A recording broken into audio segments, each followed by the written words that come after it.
Agora em nossa programação você vai ouvir, se emocionar e refletir. Está no ar Momento de Reflexão. Apresentação Paulo Vaz.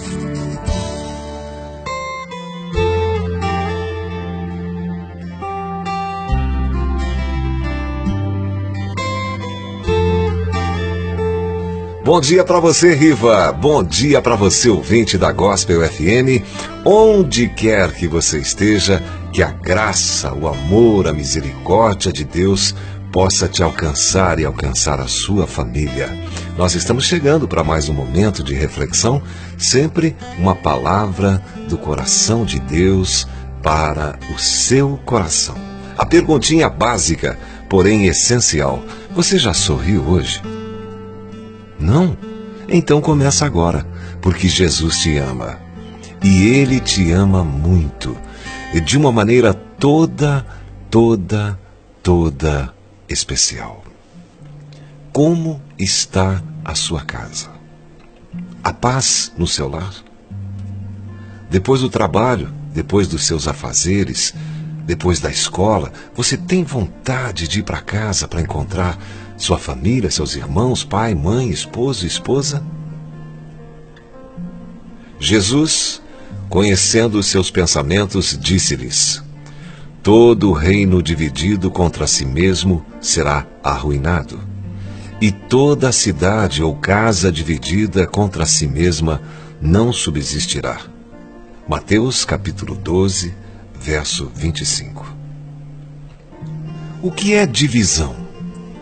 A palavra divisão significa duas visões ou dupla visão. Jesus disse que uma casa, um reino dividido, uma família não subsiste, perde a força. Satanás queria dividir o céu e assentar-se no trono, sendo semelhante ao Altíssimo. Na sua rebelião conseguiu levar 1/3 dos anjos do céu.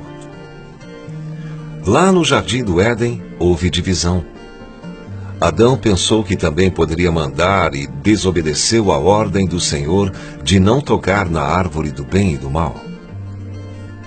No mundo árabe também há divisão. A briga entre árabes e judeus é uma briga entre dois irmãos, filhos do mesmo pai, Abraão, descendentes de Ismael e Isaque. Eu queria referenciar a você algumas desavenças, exemplos de desavenças na Bíblia. Esaú e Jacó. Esses irmãos brigavam dentro da barriga da mãe. Quando Esaú nasceu, Jacó estava segurando sua perna. Durante toda a vida, Jacó foi um trapaceiro e suas atitudes geraram ódio no coração de seu irmão. Outro exemplo, o filho pródigo.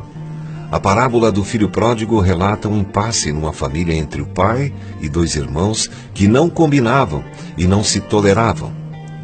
O irmão mais velho não tolerava o fato do pai oferecer perdão ao irmão que deixou tudo para trás para viver dissolutamente.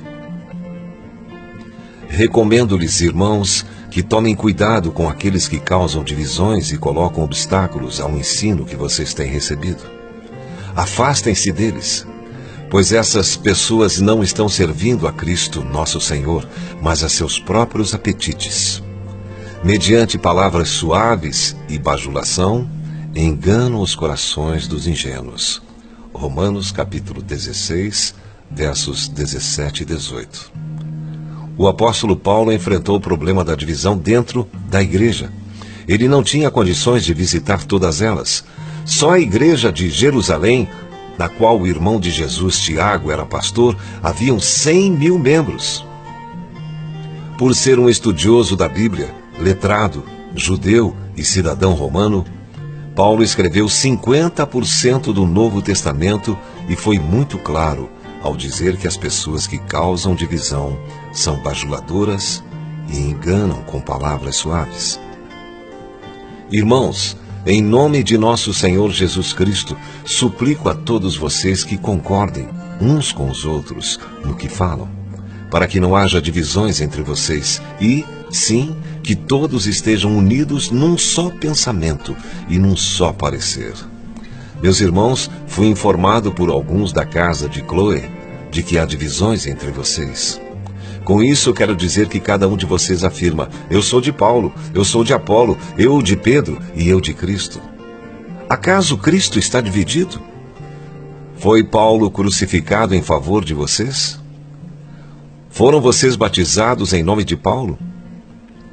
Dou graças a Deus por não ter batizado nenhum de vocês, exceto Crispo e Gaio, de modo que ninguém pode dizer que foi batizado em meu nome. Todos nós trabalhamos para Jesus. A igreja não é do homem, é do Senhor Jesus. 1 Coríntios capítulo 1, versos 10 a 15. Agora, quais são as consequências da divisão dentro da família? Talvez você que me ouve nessa manhã seja fruto de uma família dividida. Seus pais se separaram quando você ainda era muito jovem, criança. Uma parte dos irmãos ficou com seu pai e outra parte com a mãe. Então, são totalmente diferentes. A família enfraqueceu, ficou pobre. Na família dividida, há desânimo, falta de referencial, atraso, pobreza, abandono da fé. Alguns países passaram por divisões e tiveram suas economias assoladas. O solo africano é tão rico quanto o brasileiro, mas as tribos que lá existem brigaram entre si e o país não prospera. A Coreia dividiu-se. Uma parte, Coreia do Sul, desenvolveu-se e a outra vive debaixo do regime ditatorial, que é a Coreia do Norte. As Alemanhas também se dividiram. Uma prosperou e a outra entrou em declínio. Passaram-se os anos e o muro de Berlim caiu. Elas uniram-se, solidificando a economia e a posição de liderança na União Europeia. No mundo árabe, a divisão tem causado mortes de militares e civis. Onde há unidade, Deus ordena sua bênção. O apóstolo Paulo teve uma séria divergência com o apóstolo Pedro. No meio dos judeus, Pedro agia como judeu, e no meio dos gentios, como gentio. Paulo o repreendeu, mas Cristo era o ponto da unidade entre os dois. Talvez você, desde a sua juventude, foi muito bem instruído na escola bíblica dominical e aprendeu a prevalecer diante das tempestades. Quando a igreja se une em oração, os céus se abrem. Eu sei que existem lares em que as divergências terminam em pontapés e socos. Uma palavra mal colocada é motivo para confusão e discussão. Se o seu irmão pecar contra você, vá e, a sós com ele, mostre-lhe o erro. Se ele o ouvir, você ganhou o seu irmão. Mateus 18:15. Os problemas externos são mais fáceis de serem resolvidos que os familiares. Quando você não está em harmonia com a sua família, as coisas se tornam mais difíceis. Não vá dormir com problemas com a sua esposa, seus filhos, seus irmãos. Chame-os para uma conversa. Se necessário, peça perdão. Mas tenha como prioridade a paz dentro da sua casa. Outro exemplo de divisão é nas empresas entre funcionários. As brigas dentro das empresas geralmente são impulsionadas pelas conversinhas, pelas fofocas, palavras maliciosas. A palavra de Deus diz que o Senhor abomina aquele que promove contenda entre irmãos. O perverso não tem caráter. Anda de um lado para o outro, dizendo coisas maldosas, pisca o olho, arrasta os pés e faz sinais com os dedos. Tem no coração o propósito de enganar, planeja sempre o mal e semeia a discórdia. Por isso, a desgraça se abaterá repentinamente sobre ele. De um golpe será destruído irremediavelmente. Sabe, há 6 coisas que o Senhor odeia.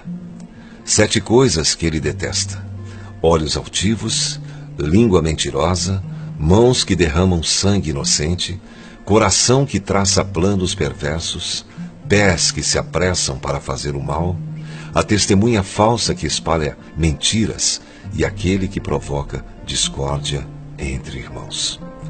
Provérbios 6, versos 12 a 19. Tem muita gente com a vida arrebentada porque sente prazer em promover discórdias. provocar ira, etc. A mensagem de hoje para você e para mim: dissemine a paz e evite a contenda. Que Deus abençoe você. Que Deus abençoe sua família. Que Deus abençoe a sua casa. E se for preciso, peça perdão para ter paz aí no seu lar. Deus te abençoe, em nome de Jesus.